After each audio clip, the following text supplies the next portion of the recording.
열왕기하 4장 1절로 4절까지의 말씀,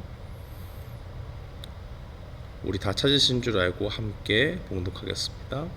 선지자의 제자들의 아내 중 한 여인이 엘리사에게 부르짖어 이르되, 당신의 종 나의 남편이 이미 죽었는데 당신의 종이 여호와를 경외한 줄은 당신이 아시는 바니이다. 이제 빚 준 사람이 와서 나의 두 아이를 데려가 그의 종을 삼고자 하나이다 하니, 엘리사가 그에게 이르되, 내가 너를 위하여 어떻게 하랴? 내 집에 무엇이 있는지 내게 말하라.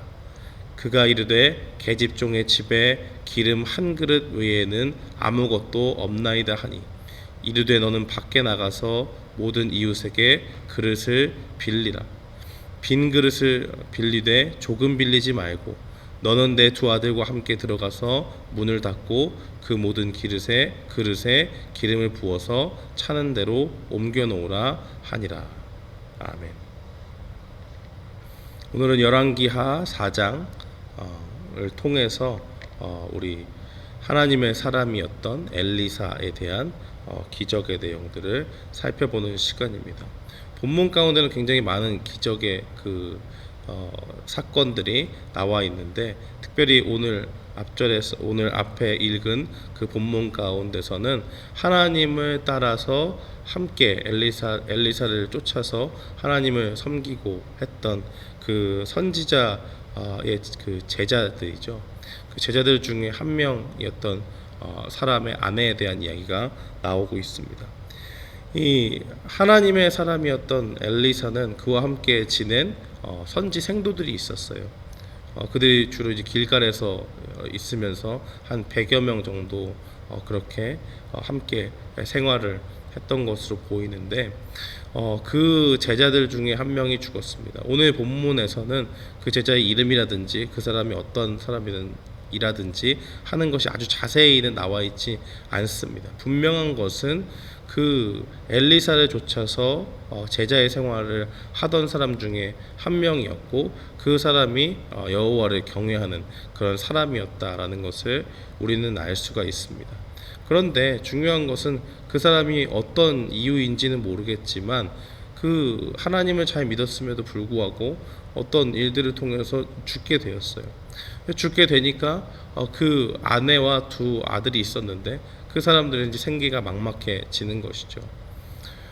그냥 아무런 빚이 없어도 그냥 어떻게 앞으로의 삶을 꾸려나갈까 하는 그러한 걱정이 있을 것인데, 이유는 모르겠지만 그 집 가운데 빚이 있었고 이제 빚 준 사람들이 와서 계속 독촉을 하는데 능력이 되지가 않잖아요. 그러니까 그 아이들 2명을 데려다가 종을 삼겠다라고 그렇게 이야기하는 상황들을 이 아주 간절한 마음으로 이 여인이 엘리사에게 도움을 청하면서 상황을 설명을 합니다. 그러니까 엘리사가 딱 보고 상황이 딱 하고 지금 당장 도와주지 않으면 큰일이 나겠구나 싶으니까 이 여인에게 이야기하죠. 네가 가지고 있는 것이 무엇이냐 이야기하니까 이 여인이 이야기하기를, 이 집에 기름이 한 그릇 외에는 다른 것 있는 것이 없습니다라고 이야기를 합니다. 그러니까 이 엘리사가 그 이야기를 듣고, 그러면 밖에 나가서 이웃 사람들에게 그릇을 무조건 다 빌려라. 근데 조금 빌리지 말고 가능한 한 할 수 있는 많은 그릇들을 빌리라고 그렇게 이야기를 하죠. 그리고 그 다음에는 두 아들과 함께 들어가서 문을 닫은 다음에 그 가운데서 기름을 부어서 차는 대로 옮겨 놓으라 그렇게 분명한 이 디렉션을 주는 것을 볼 수가 있겠죠. 우리가 본문에 읽지 않았지만 정말 이 여인은 그 엘리사가 알려준 그대로 그 지시사항을 그대로 이행을 했고, 그 가운데서 이제 다 빌려온 그릇이 다 기름으로 차게 되는 그러한 기적을 맛보게 됩니다. 그리고 나서 7절에 보니까 엘리사가 그렇게 이야기하죠. 이 여인이 하나님의 사람에 나와서 말하니, 기름이 정말 가득 찼다. 그러니까 엘리사가 말하기를, 너는 가서 기름을 팔아 빚을 갚고 남은 것으로 너와 내 두 아들이 생활하라 했다라고 그렇게 이야기를 합니다.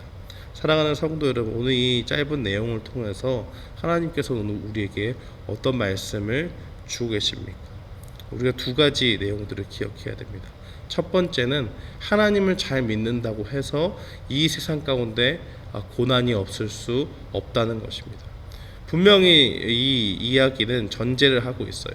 어떤 사람에게 임한 아주 고난의 상황이느냐? 바로 선지자의 제자들, 그 선지자의 제자들 중에 한 명인 사람. 이 사람은 어떤 사람이냐? 여호와를 경외하는 사람.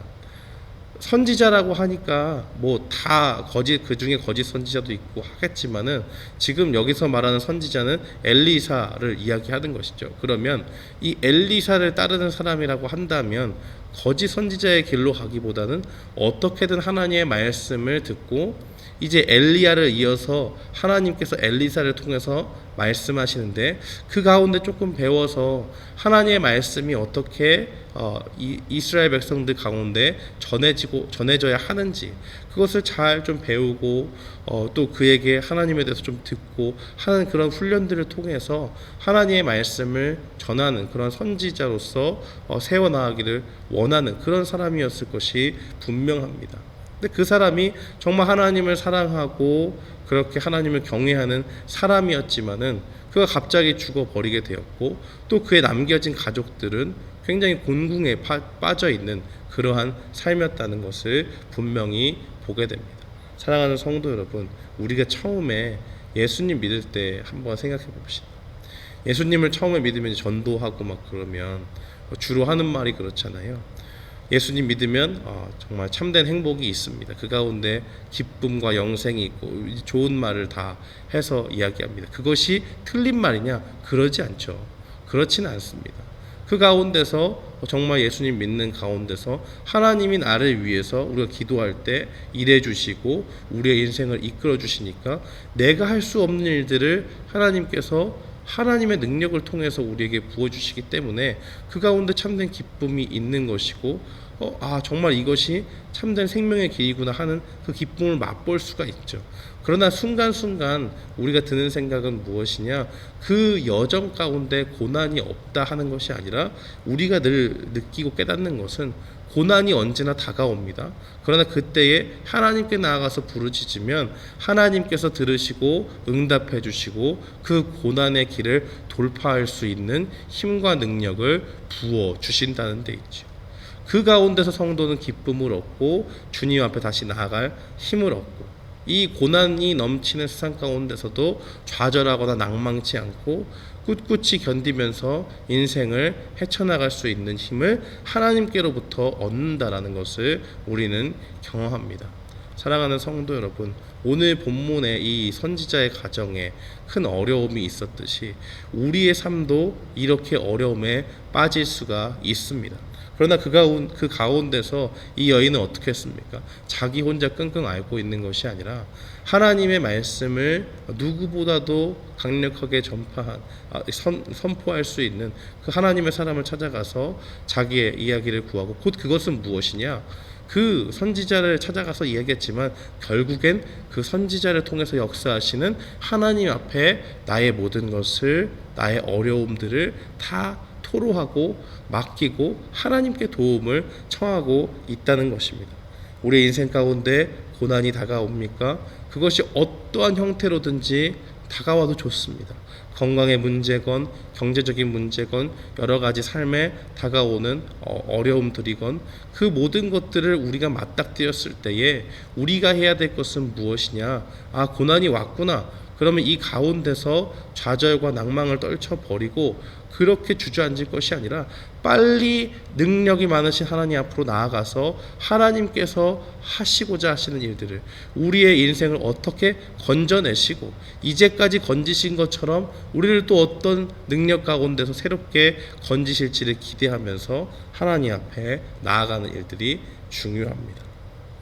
또 한 가지 우리가 기억해야 될 것은 무엇이냐? 우리가 정말 그 가운데 하나님께 도움을 청했다면 그 가운데서 하나님이 말씀하실 때 그것을 믿음으로 받고 한치도 의심하지 말아야 된다는 것입니다.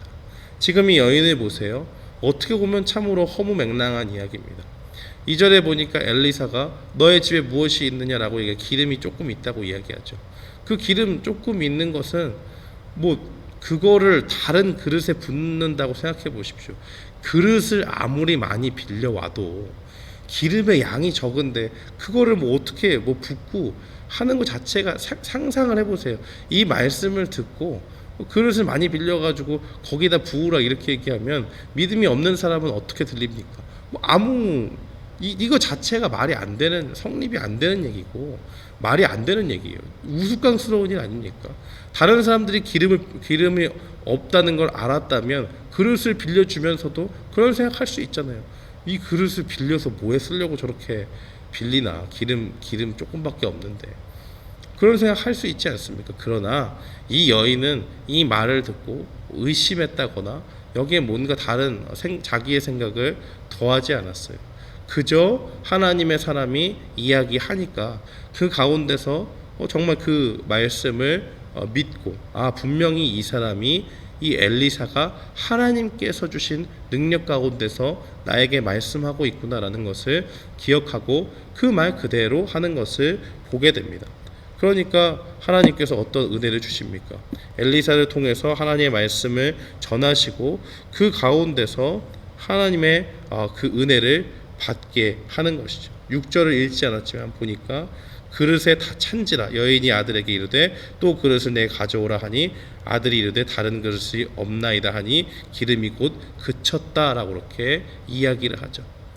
그 자기가 가지고 있는 적은 것을 부었지만 하나님의 사람인 이 엘리사를 통해서 하나님의 말씀이 전달되고 그 가운데서 또 그 말씀을 엘리사가 전했고 그 말씀을 하나님의 말씀으로 믿은 그 믿음 가운데서 그대로 행한 이 순종의 여인이었던 이 여인에게 하나님께서 주신 은혜는 바로 그 말씀 그대로 이루어지는 기름이 차고 넘치는 그 빌려온 모든 그릇에 가득 차게 되는 그런 은혜가 있었다라는 것을 분명히 보게 됩니다. 사랑하는 성도 여러분, 믿음은 이토록 중요합니다. 하나님은 오늘도 말씀을 통해서 우리에게 말씀하십니다. 성경 말씀을 통해서 또 우리가 귀로 듣는 말씀을 통해서 또 우리가 주님과 묵상함 가운데서 말씀을 깨닫게 하심으로 우리에게 늘 말씀하고 계십니다. 그러나 그 가운데서 말씀하시는 이는 하나님이시고 그 말씀을 듣는 우리는 무엇을 해야 되느냐? 바로 주님 앞에 그 말씀을 듣고 그대로 순종함으로 나아가야 된다라는 것을 보여주시고 그러한 결과가 어떻게 나오느냐? 오늘 본문 가운데서 보듯이 그 곤궁에 처한 여인에게 하나님이 기름을 가득 부어주시는 또 그래서 그들의 삶을 꾸려나갈 수 있고 그들에게 있던 그 빚들이 청산이 되고 그 두 아들을 온전히 구할 수 있는 그러한 길을 하나님이 말씀을 통해서 주셨다는 것을 보게 됩니다. 사랑하는 성도 여러분, 하나님의 말씀이 우리에게 임하고 있습니다. 그렇다면 그 가운데서 그 말씀을 그대로 믿고 따르는 순종의 사람들이 되기를 주님의 이름으로 축원합니다. 오늘 이 말씀을 통해서 우리는 하나님의 역사하심을 봅니다. 우리가 주님 앞에 간구하며 나아갈 때에 하나님 들으시고 우리의 모든 공공을 제거해 주시고 그 가운데서 하나님의 능력을 받을 수 있는 길, 그것은 바로 믿음 가운데서 순종하는 길이다라는 것 기억하면서 오늘 하루도 승리하는 우리 모두가 되기를 주님의 이름으로 축원합니다. 아멘.